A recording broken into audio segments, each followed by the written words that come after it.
Welcome back to this super long video. Now, this training session is just one training session, so it's not multiples. And the reason that it's long is that I did 5 continuous clips, I guess really 4, for each of the exercises that I completed on this day. So I worked up on snatches, on clean and jerks, on front squats, and then some clean pulls / deadlifts at the end. The reason for this was kind of just an experiment to see how quickly I could work through each of the exercises. And I wasn't trying to rush, and you kind of see the pace that I was working at. This is probably a little bit faster than a workout I would do generally, but not too terribly much faster. I think really the exercises that I would do a little bit slower would have been the clean and jerks and probably the deadlifts at the end. I probably would have done those a little bit slower just because of the weights are heavier with those. But snatches I generally do pretty quick. I don't rest a ton between them, so I find that it helps them go a bit better. I don't know if this will be something I will typically do because I did 4 exercises and I did a lot with them. So obviously if I would have done less, then it would have been shorter video depending on how many exercises less.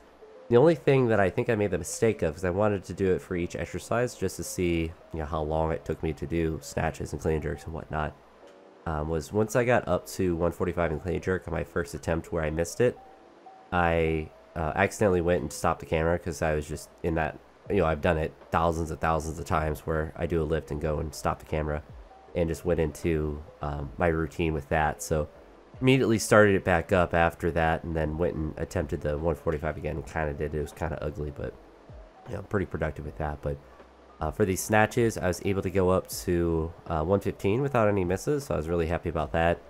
Clean and jerks, I just mentioned the 145. I missed it the first time, came back and made it, but I did 135 prior to it, so I was happy that I went from 120 to 135, then to 145. It was a much more logical jump. And then front squats just worked up to 170, took pretty big jumps to get up to there. And then the clean pulls were just 170 and 200, and then took 2 jumps to get to 290, where I did the 290 double, which I don't know if that's a PR or not, because I was thinking about it after I did it, and I was like, I feel like I've done it before, but certainly have not done 290 for a double for a while. And it certainly is a very heavy weight. I know I've attempted it at least before, but I don't know if I've ever actually successfully have done it for a double. I feel like I have, and I maybe like 295 might be like my best double. I don't know. It's one of those things, just like with the cleans. Like, I don't really keep track of double PRs. It's just one of those things that's like, if it's heavy or not, and like your relative max is like, I know 305 is my best. So doing a double 290 is obviously a really high percentage and really good. So really wouldn't really matter if it was a PR or not. Now, because this video is super long, I do apologize for that, I guess, if it's not your style. But I'm just going to try to talk for this whole, I think it's like 50 minutes or whatever. I'm just going to hang out for a bit. So it is kind of, I guess, a good video for just having in the background. And if you like this kind of style, if it's like, this isn't, super long, but you get to see like all the rest times and stuff, if it's something of interest, let me know.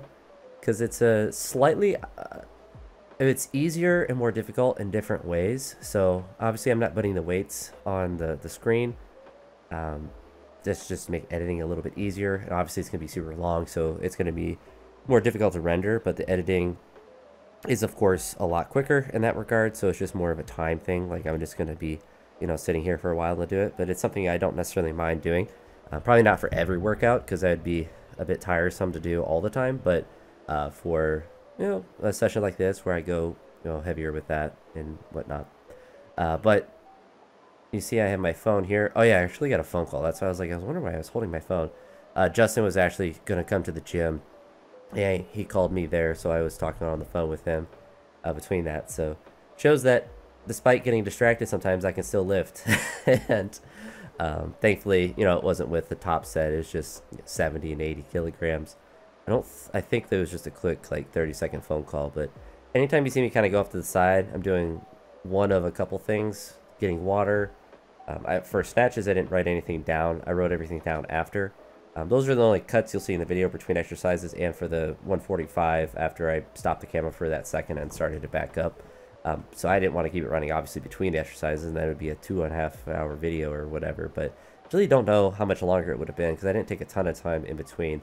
We assume that I took an average of 10 minutes between. That would have added about, what, 40 more minutes of it. So it would have been, you know, a lot of dead air, a lot of dead space in between, and kind of, you know, pointless. Obviously, there's a lot of time, you know, me putting on weights and like setting up the lift or whatever, where, you know, I normally would cut that out. So I thought it'd be interesting just to see and just kind of look through a whole training session. But the way my camera is set up, it goes for 25 minutes. There is a way to, and there I'm just checking the camera to make sure it's still working. The camera will play a clip for, or will record a clip for 25 minutes before it shuts off. There is a way to override that default setting, and I did that with my old camera, which is the same one as this one. It just, well, the other one was kind of breaking down with part of it. And with this one, I just haven't gone through that process yet because I typically don't record longer than 25 minutes. For the other ones, it was nice for the, I think the training talks, like that little, I called it like the podcast thing that I did. I don't know if it's truly a podcast, but the super long videos I would make before. So I guess this is similar to those. I just didn't have the mic on or anything with that since I was at the gym. So I guess this could be in theory a training talk video, but I think those are kind of in their own category since it's me talking, you know, during the session as I'm feeling, as I'm moving around. This is obviously, you know, recording it at a different time. You see there, I was pretty aggressively moving that around. I don't know why I was annoyed at that knee wrap. Look very angry at that, but knee wraps do kind of slide around, so it, you know, they do go around in different ways. So sometimes one of them comes off or whatever like that. I don't worry too much about it with snatching because it's never too big of a deal. You just don't want them to be kind of hanging off and then, you know, kind of get knocked off, and then you're looking like Lasha with 100 kilograms less on the bar. But as you're seeing here, you know, went from 90 up to 100. Then after 100, I do 105, 110, 115. So quite happy with that. I really kind of wanted to try 120, but I knew I wanted to do other exercises. And the 115 felt good, but it wasn't like a dominant one, you know, a dominant good to where I was like, all right, I for sure can do more. Like, I think I had the potential to, but I wasn't really in the mood. I thought it was a good point to stop since I had done, you know, all those productive lifts up to that point.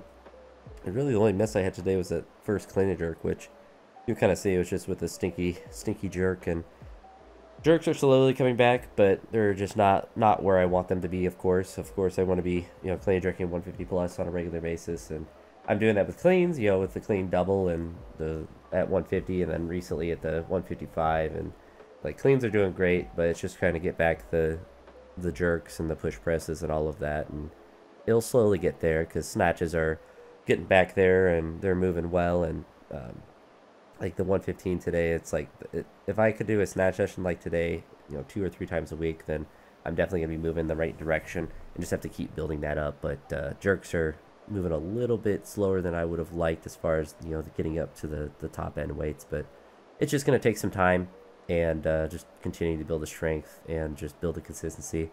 It's less honestly about the consistency. I think it's just more about the general strength there. There's 100, not the best, but I never claimed to be the best. But the 105 there's a smart jump, and I think that's why I was able to, you know, get up to 115 without missing, because I took this smarter jump here from 100 to 105 to 110 to 115, trying to be a little bit more intelligent with things. But I think we'll take a break talking about the actual session and kind of rant about some other things like grad school work. I'm caught up on that currently. I have to do some of it today, so I'm recording this on Saturday since this was a Friday training session. I have to do some of the work that's due on September 2nd. In theory, I could do some that is going to be due on September 9th. Basically, there's a couple assignments to do each week. It's really spread out nice, but I for sure want to get the stuff that's due on the 2nd done today. I don't have school on Labor Day on Monday, so I'm kind of targeting that day to potentially get ahead of grad school work. Since in theory, if I could stay a week ahead of everything, if whatever thing happens, you know, if I get super busy or if I get super sick, like, I'm not worried about falling behind necessarily. And obviously you don't ever want to fall behind in grad school work or just any college work, because then you just end up losing points and, you know, can't really turn in stuff late. But if I could in theory get ahead, that's just going to make the fall and the winter just easier to get through. So far, it's kind of interesting having the same professor for both classes, so you'll get like 2 emails from the same professor for both courses for the same, essentially almost saying the same thing. Because like, an intro email is going to be pretty similar for most courses, but seems like a cool guy's interesting stuff in the course so far. So it's kind of nice when it's stuff that you're interested in, or stuff that could be applicable to your daily life. In my case, teaching, and it being related to the current thing that I'm doing. Like I said, teaching, even though that is kind of redundant. I'm not doing any cuts for this either. I'm not resetting because I'm not re-recording 50 minutes of audio. That is for sure. So you might get some redundancies and some stuttering and whatnot that I try to avoid for the most part when I record the normal length videos. But it's interesting to have that, and I think the 2 more in the fall, or I actually don't know what courses I'm going to be taking in the spring, but they'll be interesting to see what differences there are in the spring as far as the courses and how busy and everything is. I am really happy with the work-life balance, I suppose, this year, and it's not so much that I'm in school less or anything like that, but it's more of my day-to-day is less stressful, and it's nice to say that because it's not even like there's necessarily like better or worse people or teachers that I'm around, but the kids are doing a lot better as far as following instructions. There's not like I don't know, it's hard to like, it's like you're not really necessarily worried about like 100% compliance or like following, but it's like when kids follow directions, when you plan a lesson, you just do that lesson and then you just you get to complete it, and the timing you're able to more successfully implement that and plan for that when you're not worried about one class having adverse behaviors or whatever with that. So it makes each class easier, even though on a typical day there's 9 potential teaching slots that we'll have. Usually there's 8, I think, for most days, and then some there's 7. So majority of the day I'm teaching. In my previous position we had 6 classes, but they were 10 minutes longer, so these are shorter and you have more of them, 8 or 7 on other days. And it's nice when I plan a lesson and I know that, like, all right, I know this will take 35 minutes. You do it with one class, and it's kind of like your test class, but it actually is like a positive test in the sense that you can say, all right, this took 5 minutes, this took 8. If they do really well, they're really on top of things, they can get something finished, then we can do 2 rounds or whatever it is.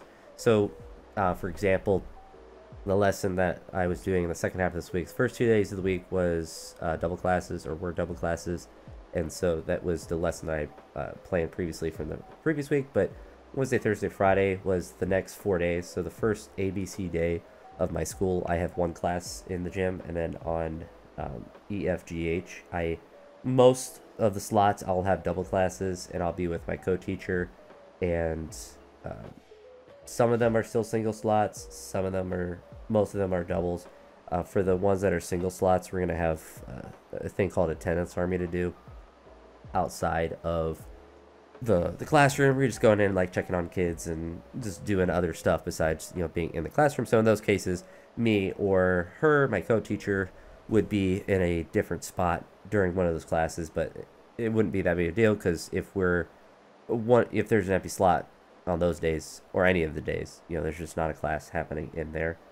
What's also, so we kind of got sidetracked. So example of the lesson I did Wednesday, Thursday, Friday, I had the overall goal of continuing to get them to gallop and to hop and to skip a little bit, but also just to keep introducing different things. So the thing I wanted to introduce was scarves, because for the single classes, I didn't want to spend a ton of time on them, because I want to do them more with the double classes, because that's something that you can do with a lot of kids in the gym at once, because it's, their scarves are not hopefully flying around crazily, because if they are, then physics are just not working anymore. But it was something that the other phys ed teacher, the co-teacher, I don't know, I guess it can be kind of interchangeable with how I describe it, but she mentioned that was what they were doing at the other school, and I was like, that's actually a really good idea, and it's something that you can really start super simple and you can scale up. So for the second graders and even the first graders, you can get pretty far as progressions, because the reason you use scarves is you like build skills of throwing and catching, of course, but also you could in theory learn to juggle in that. But they're just really fun to use, and little kids love using them. I think they're really fun.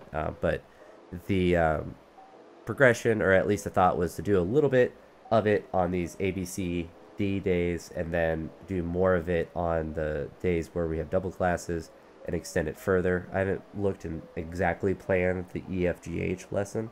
And for me, even though I have a co-teacher, like I could really kind of push for, I don't want to say necessarily more equitable distribution of lesson planning, but I kind of enjoy doing the lesson planning myself because then I can kind of keep the progression of how I want. So I can plan the ABCD days where I know I have one class in there, and then here's the 115. I actually haven't looked at this yet, so I kind of want to see that. Took a while before I did this lift.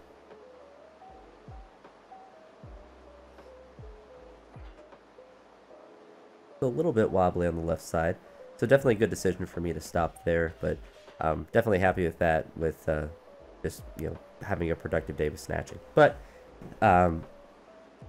back to what I was saying. So when I plan both halves of the 8-day rotation, because we'll see each class 3 times during that rotation, it makes it easier for me because then I can kind of think ahead, like, all right, here's what I did ABCD, and now I can plan the EFGH and the progression with there, and then adjust things as we need, you know, as we do those double classes. But it's just, it seems easier to me to kind of know what the progression I want to have, like, all right, here's part 1 and then here's part 2. Because when I see that a lot of the classes the second and third time, they kind of repeat the same lesson they did on the second time on the third lesson. So it's nice to have something that, even if it's the same thing, that they can progress further with. So like the scarves are nice with that. You know, you can throw it up and catch it with one hand, the 2 to toss it and spin it around. You know, there's like a million more complicated steps. So it's nice when you have the third step of that, or the third class, where, yeah, we're doing scarves again, but it's not literally the same progression. You're doing more advanced stuff, and as you add more stuff, kids, you know, tend to like that, and it ends up, you know, just being more engaging. So it's, for me, it's easier just to kind of plan like that, and thankfully there's not like super formal lesson plans or anything like that. But I think I got sidetracked again with that 115. But the clean jerks now did 70 100, and then went from 120 to 135, so I was really happy about taking smaller jumps with those. But the lesson I did, really, it's like the third time I tried to reset, and I just keep getting distracted. But started out with a warm-up. Warm-up's just like a little goofy kid song that they go around in a circle of the gym and do. They really like it. It's really easy for them to do, and it's a nice little routine to start the class because it's the same song, the same, everything about it is the same, literally the same song. So they are doing the same movements, and it gets them moving pretty quickly in class. So they, you know, come have them sit on their dots, which for second and first grade is really easy because they already know their numbers and everything. And I put little numbers on the dots on the floor, so they just come sit on the same number that they have in class on the floor. And the dots are nice because it spaces them out a little bit, but they're still kind of close to me so they can hear me. So I don't need a microphone or anything, and I don't need to yell. And it's a nice little, like, all right, come back to your dots, and it's always the same dot, always the same spot, and then they're kind of in a good, kind of like, you know, you'd have desks in a class. It gets them organized quickly. With a kindergartner, they're getting a little bit better at knowing their numbers, and I would say that probably more than half know their number and where they're supposed to be, but there's enough that either forget their number or they're not really sure what the number you know, they kind of know, they probably know it when they see it, but they don't really understand numbers enough to remember it or to be able to say what the number is.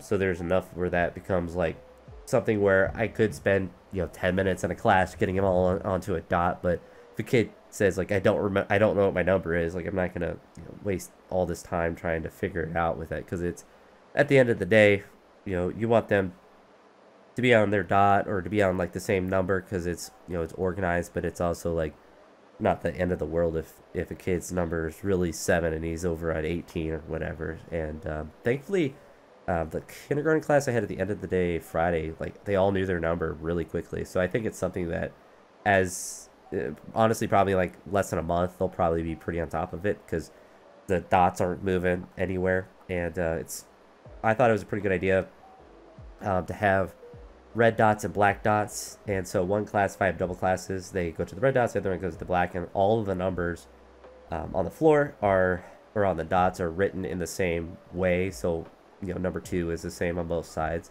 So if a class does happen to go to the red or the black dots, in theory, it should be easy to find their number because it's in literally the same spot, and obviously they're in order, you know, counting, so it's not that difficult.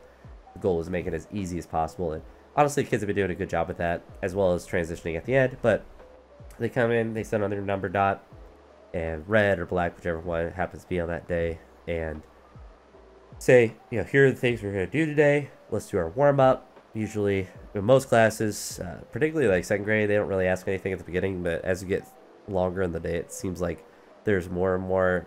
Well, I ask if they have questions. A lot of times they just want to tell me stuff, so I always have to explain.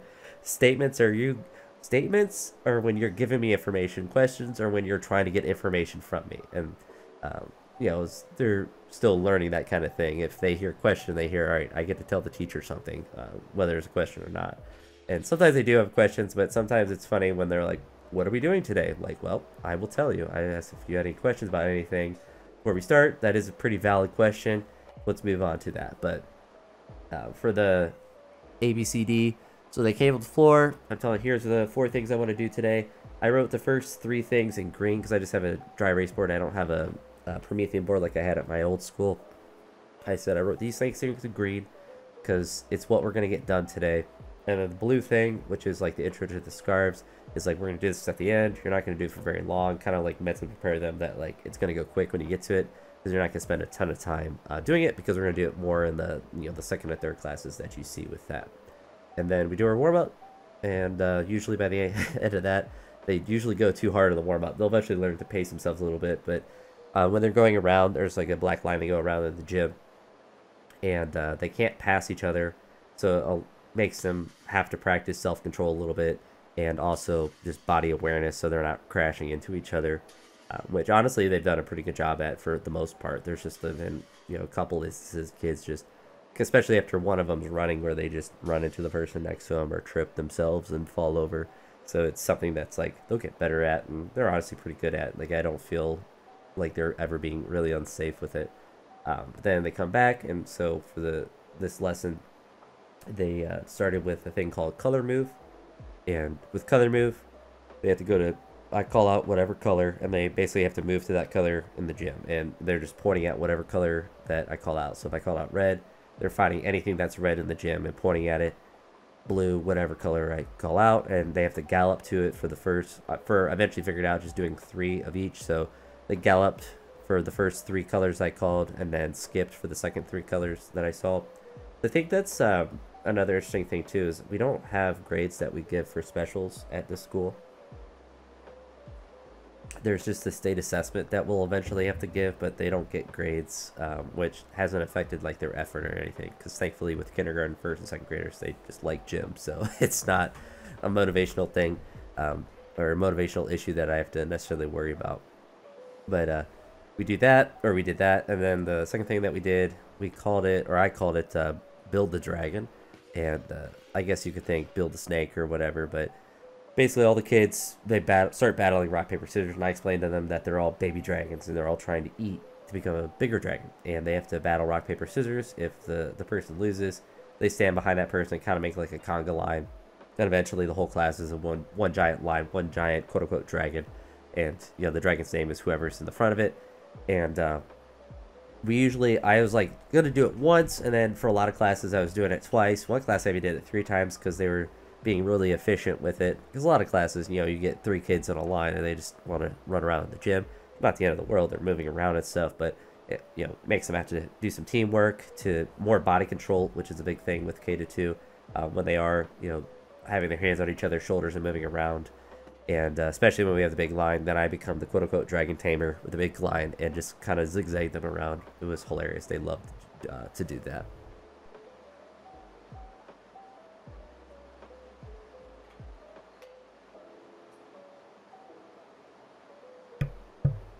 Sorry, I had to blow my nose there for a second. I have been getting a bit of a cold. Thankfully, it's not too bad. I did this session with a cold, so clearly it's not too bad. But the issue that I'm having with it is that my nose does drain, and I have a bit of a sore throat, but the sore throat is pretty minimal. The sinus congestion is kind of annoying, because when I talk a lot, like when I'm teaching or making a video like this, it does make it quite difficult to just keep my nose from getting runny or whatever. But we did the Build a Dragon, and a lot of classes did it twice, like I said, but some of them did it 3 times. Kind of depended on the class, and I think a couple of the kindergartners only did it once, but that was more so like when they came in the class, they were just asking a lot of questions and wanting to just talk at the beginning of class, and not really like talk like they weren't supposed to, but like they just wanted to tell me stuff and ask questions and whatnot. Not the end of the world.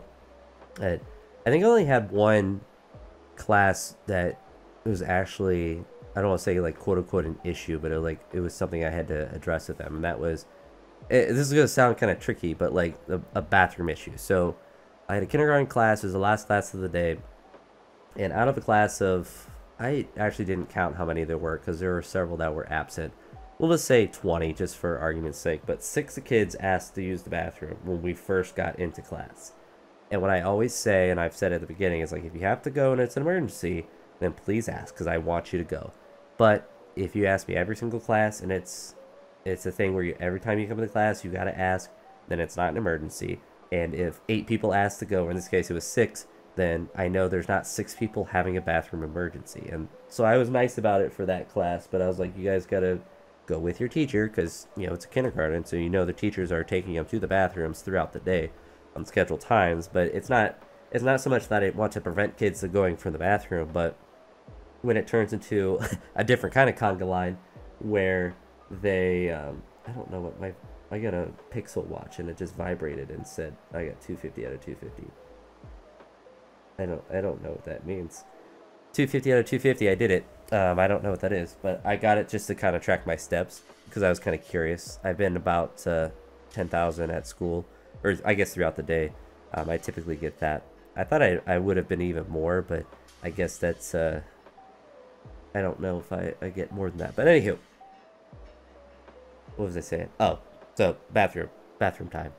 And so when 6 of those guys were going to the bathroom or asking to go to the bathroom, I knew it's like, all right, I have to sit everyone down and be like, guys, like this is not sustainable. Because it's less about, a kid asks occasionally to go to the bathroom, or like during an activity a kid comes up, it's like, it's an emergency, I gotta go. It's not a big deal, but obviously if you have, what, 6 out of 20 or whatever it was asking to go to the bathroom, which is what, 30% of the class, like I'm gonna have a never-ending line, and they're gonna miss a direction. They're going to miss a bunch of the class, or miss enough of it to where they're missing instruction or missing the the crux of what we're doing. But also from a organizational standpoint, if I have a kid in the bathroom and we have a fire drill, like I have to get that kid, or a tornado, whatever situation, I kind of have to know that because I'm not with the class at the bathroom. The teacher is taking them to the bathroom. They're standing right outside the bathroom with the whole class, and so they know where everyone is. I am sending the kid to the bathroom. Now, it's only like a 20-30 foot walk, because thankfully the bathroom is really close to the gym. It's right next, my gym is next to the front office, and the front office there's a gym across from it, so it's not that big of a deal for them to go. But I don't want to have the conga line going out of the gym into the bathroom every time I have class, because I'm trying to keep track of what kid that's left, and I'm struggling to learn their names because I see so many classes. I think there is, so I see 3 second, or there's 3 second grade slots, 3 first grade slots, 3 kindergarten slots, and sometimes there's open slots, but I want to say that there's like 11, there's 10 to 11 classes for each of the grade levels that I see, and there's just a lot of kids in every class, a lot of names, and it's something that's going to take me a long time to get a lot of the names in.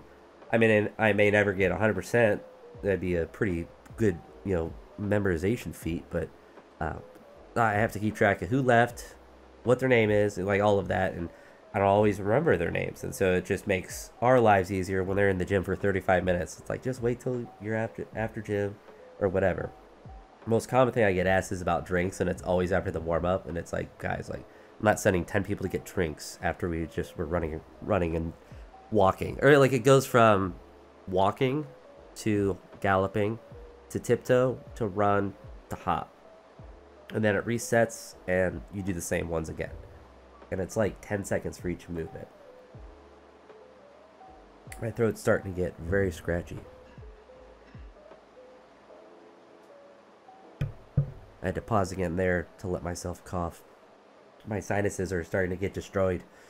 I guess I can't talk for 50 minutes without having some consequences to it. But um, so I kind of had to sit down with that class, and I think in their defense, I don't know if I've had their class by themselves yet, because our year started out in a staggered way. So not all the kids came at once, and then there was days where kindergarten wasn't there and all of that. So I think that might have been their first class, so I should have went over expectations with them. But I was like, I thought I knew I already had them, but for a double class. So it was one of those things that's like they probably honestly didn't remember if I did go over expectations with the double class, but they'll hopefully figure that out. And it has been not too big of an issue for most classes, which is nice, because you addressed it kind of right off the bat. Yeah, there's my really ugly 145. Really could have dipped a lot better on that one, but it is what it is. But yeah, it's something you kind of want to get out in front, because when kids start moving around and stuff, suddenly they all need drinks and bathrooms and everything, and you want to be able to actually, teach, and you only have 35 minutes, or I only have 35 minutes in total, so I want to be able to get them to do as much in class as possible, and don't want to be sending a whole line of kids, because then it just makes the organization of everything, like I mentioned for drills and just the safety aspect of it, just more difficult when you have every 2 minutes a kid going out to the bathroom or whatever. So I try to get that to avoid. Drinks, same kind of deal. I try to get them to avoid that as much as possible, because again, they're only there 35 minutes, so they're not in there. But the gym does get pretty hot. I'm hoping that they fix the AC that is by the gym. There is some sort of HVAC work that they were doing, so hopefully that means the gym will get colder as well.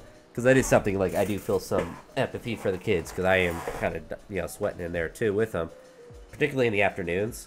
But still, like, if kids are getting tired or like whatever, it's like I'm not like chasing them to do stuff the whole time, so they get breaks, and I kind of build that in, because between every activity, they come back to a dot and I'm giving instructions. And a lot of times kids don't realize that I'm not just standing up there just talking for fun. I'm obviously, I want them to know what the next activity is, but I also do it strategically throughout the class, so they have literal breaks that are built in. Because if you make a little kid, or anyone really, like if I made you or me try to do physical education activities for 30 minutes straight, you're just going to get tired. Like, nobody can be active constantly for the entire time that you're in there. So you have to kind of build in those breaks, where it's like, all right, we did this activity. All right, let's come get the instructions. You guys are catching your breath. You're sitting down. You're relaxing. Boom, we're doing the next activity. And then even within those activities, it's not as if it's just running the whole time with them. There's things that you're doing, like for the color move activity. They're skipping to that color, then they stand at that color. So obviously, there's a built-in break with that. And, if a kid is choosing just to go around and run in circles and stuff, like, they're going to choose to be a little bit more tired for that. So that's usually where I don't have as much empathy, when it's like, all right, like, you just need to do the activity how I described. You're not going to get as tired as you are if you're just going to sprint in circles or do whatever. You're going to make yourself more tired. I think kids will hopefully eventually realize that. But thankfully, it hasn't been like, this big crazy thing. But I mean, like, when it's a smaller issue like that, it's nice, because it means that I'm not dealing with bigger issues. And not having the bigger issues is certainly a really nice thing that I don't really have to think about. So I've been really excited about that. What was the scarves, the last thing that I did. It was simply just tossing up and catching with one hand, with the other, and then toss and catch with the opposite, so kind of alternating. And then the last one, if classes got to, which was probably about 60-70% of the classes, most of the second and first, and like a lot of the kindergartners weren't really there, just because they're kindergartners, but they would toss and then spin and then catch, which is a pretty complicated one, but is one that they really like doing. So I wanted to have that as something that's just kind of thrown in there, since they'll obviously do more once they're in the bigger classes, but one that's kind of not just a simplistic one for them to do. But yeah, for all the classes, it was going like perfect for them. And it's nice, because when I got to the scarf thing, there was only 5 minutes left of class for almost every class, and it was very consistent with the timing, which is really nice, because it just meant kids were following directions, and I was pacing things properly. But they all got to do it for like 2-3 minutes, and then it was like, all right, we got to get lined up right now. And then they get lined up. Like, it's so nice when you're like, all right, we got a minute and a half to line up, and they just line up in 30 seconds. And even like kindergarten was really good about that. The only time it becomes a little bit more difficult is in the last slot, because you have to get them ready for dismissal, so they have all their book bags and stuff with them. But that's not really, I mean, that would be difficult with any grade, but obviously kindergartners, they are still getting into a routine of just being at school, so it becomes, it's more difficult for them. I definitely wish I would have a second or uh, first at the end of the day instead of kindergarten, but I think after like a month or two, I think they'll be fine. They'll know their routines. They'll know how to get their book bags and stuff and all organized and whatnot. They'll know their orders and stuff.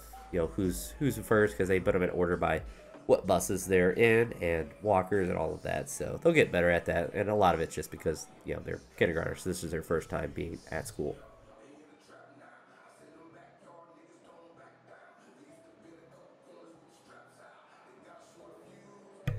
Had to blow my nose again there. I am becoming a snotty fellow, but take these headphones off so I can set them over there.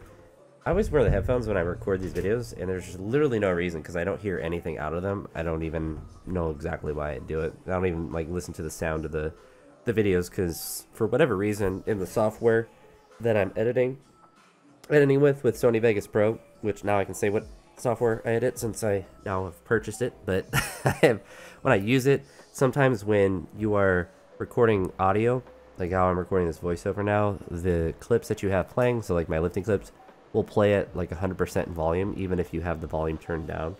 So I just mute them during it because it always sounds really weird to kind of talk over them.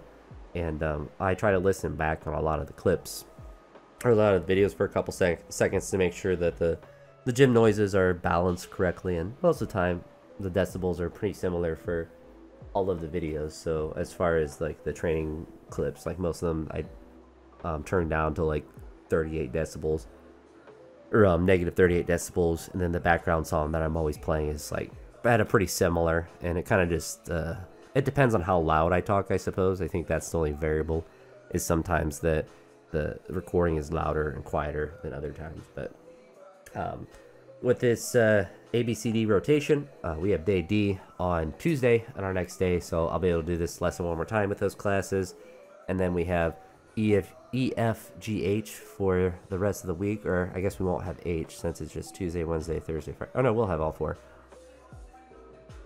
Of all four, and then the next week we will start out with full classes or ABCD the next week. So definitely something I have to kind of keep track of a lot more for sure. But there's two variables to I have to pay attention to next week. The first one won't really impact me, but they're going to use the gym for a presentation during there's like 2 slots. I don't have classes, I think, on Monday or Tuesday. I think it's a 7-day teaching class, or 7 classes I have that day.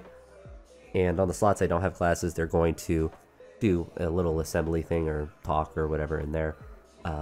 So I won't be inconvenienced with that. It'll just be, they'll just be using it when I'm not teaching. And then Thursday is picture day next week, which thankfully it's only supposed to be, I think, 83, 84, which is thankfully not how it was this week, where it was like 98 every day. Excuse me, I had to burp. It was like 98 degrees every day. So I'll be able to take classes outside. The first 3 classes, the morning classes, I'll be able to go to the playground with, because we have double classes on those days, so we kind of have to really plan that out. But then for the afternoon, for first grade, we'll have to go to one of the fields. So thankfully, my teaching partner is going to be there, and she was a second grade teacher at the school I'm at last year, and she was a phys ed teacher early in her career, and then was in the classroom for a while, and then is back in phys ed. But she knows the field and stuff where we'd be able to go. It's definitely nice to have a teaching partner for that. Obviously, for the double classes, for the practical standpoint, you have so many kids, but it's nice that she was there last year, so she knows the kind of where things are, whatever, routines and stuff like that the school has. So it's nice to have someone with that experience. It certainly makes things easier in that regard, to have that resource there. But that's something I'll have to figure out for next Thursday. But I think the other thing that's also been helping with balancing kind of like work-life stress is not really worrying about stuff that is not on my plate for that day. So the assembly thing on Tuesday, or the picture day, like the assembly thing is really going to be pretty low impact, but the picture day is going to be probably a stressful day because it's just going to be different. And in the past, whether it was in special ed or in phys ed, I'd be worried about that or thinking about that too much prior to that and causing myself more stress than I need to. on a Tuesday when something's happening on Thursday, and on Tuesday it has no impact on anything that I'm doing. And so something that I've tried to do this year, especially because I'm in a new place and a new routine, everything, is just go day by day and really just focus on like, all right, I had a really good day today, and I'll worry about tomorrow when I wake up and go to school tomorrow. Like once I'm at the building, I'll worry about tomorrow. And I think that's something that I tried to do a really good job in the first week when we're having like random times where we didn't have kindergarten, or it was the first 2 days where like half the alphabet came, the other half didn't. So like our classes are really small, and then we had times where we didn't have classes, and just kind of just relaxing on those days and knowing like I'm gonna be busy the rest of the year. I might as well just enjoy and not overstress myself to think about everything that's going on in life or going on with the future weeks or whatever, and just focus on taking advantage of like I have this day, so get some other stuff done, decorate the gym a little bit, do whatever lesson planning or what other random stuff I want to do during those times, and just kind of enjoy the fact that you don't get to have these times very very often, or you won't ever get to have them once all the kids are there, of course. And I think I did a good job of that, and I kind of want to continue with that mindset because I think it's just a more productive and a healthier one to have. Because if you're obviously worried about things that are happening in the future, you're going to stress yourself out in the moment and can't really do anything about those. It's like the picture day. It's like I'm not really that worried about it. I've gone through picture days before where I haven't been able to use the gym, so I kind of know like how it goes. Like it's not that the end of the world, but it's it's a difference of the routine, and anything that changes the routine is obviously going to be stressful no matter what it is, just because it's something that you have to think about more than not. Obviously, if it was just a normal day, you just kind of plan and do a normal thing. With that, you kind of have to make adjustments, but thankfully I'm not really that worried about it. It's just nice because I kind of know where the field is, because our building is connected to a freshman building, and I think we go over to where the freshman field is to do whatever. We have to kind of figure that out with me and my teaching partner. We'll kind of have to figure that out, what we want to do with the first grade outside. My throat is getting quite scratchy, and second grade will be pretty easy because we'll have the playground and the basketball hoops, so we'll take some stuff out for them and just let them, it's only 35 minutes too, which is nice, so it's not a super long time, so just basically get an extended recess. But for the first grade, it'll be a little bit more tricky because we have to take double classes. I think for the most part, I'm kind of like mentally preparing for double classes, but there could be like one where there's just a one class slot. But because of the way that the rotation is, because we're going outside, I'll probably go out.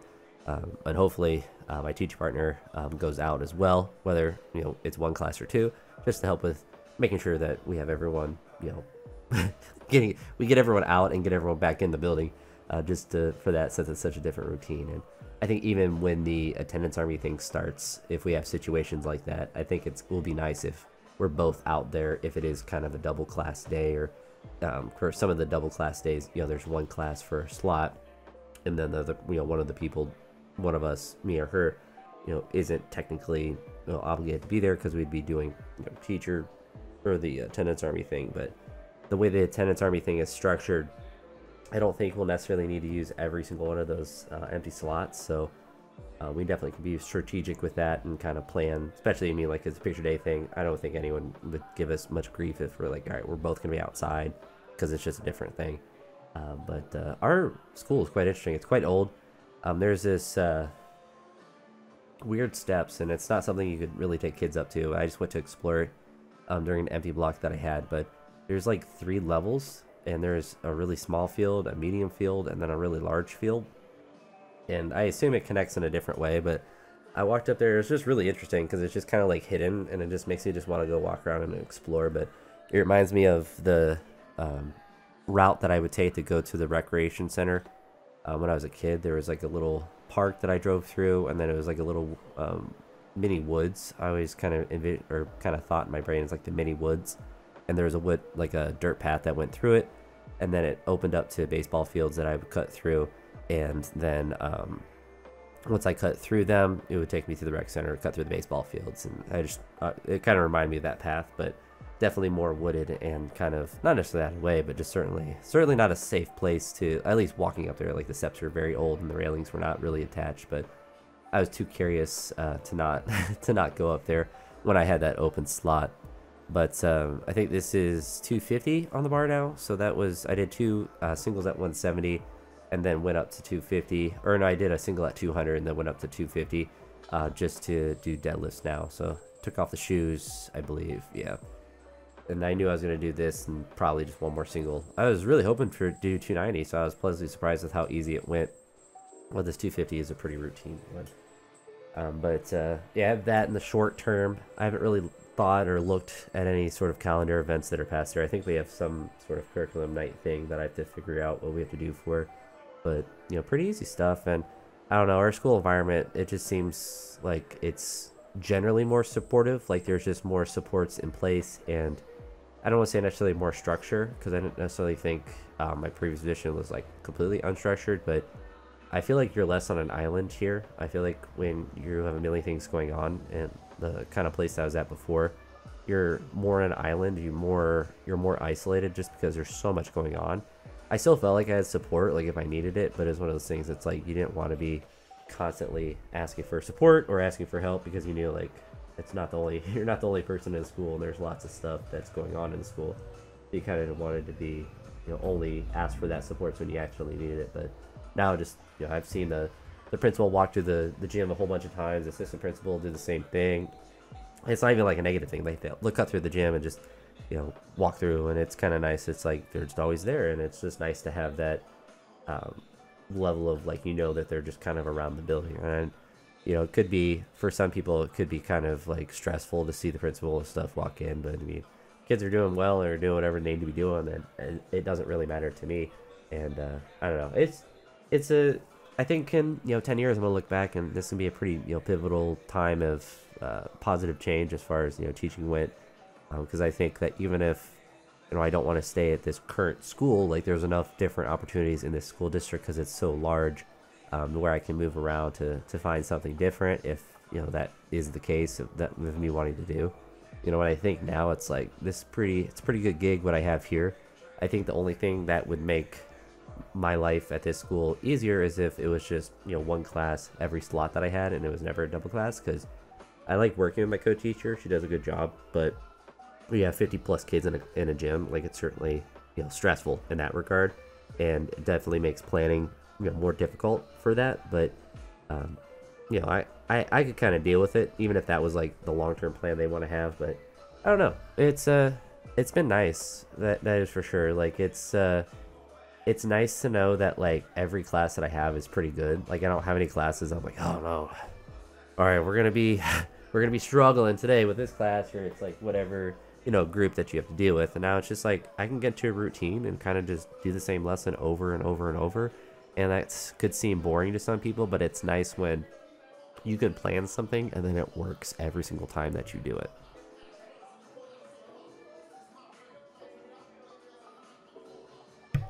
Because what that allows you to do, sorry to blow my nose again there, what that allows you to do is to adjust things to make it more productive, and you're not worried about planning for the adverse behaviors. You're just simply doing the work, and then you're seeing how it played out, and then you're like, oh, I could do another round of this build the dragon. I could do 3 rounds and still have time to do this other thing. And it kind of allows you to just get better at what you're trying to do.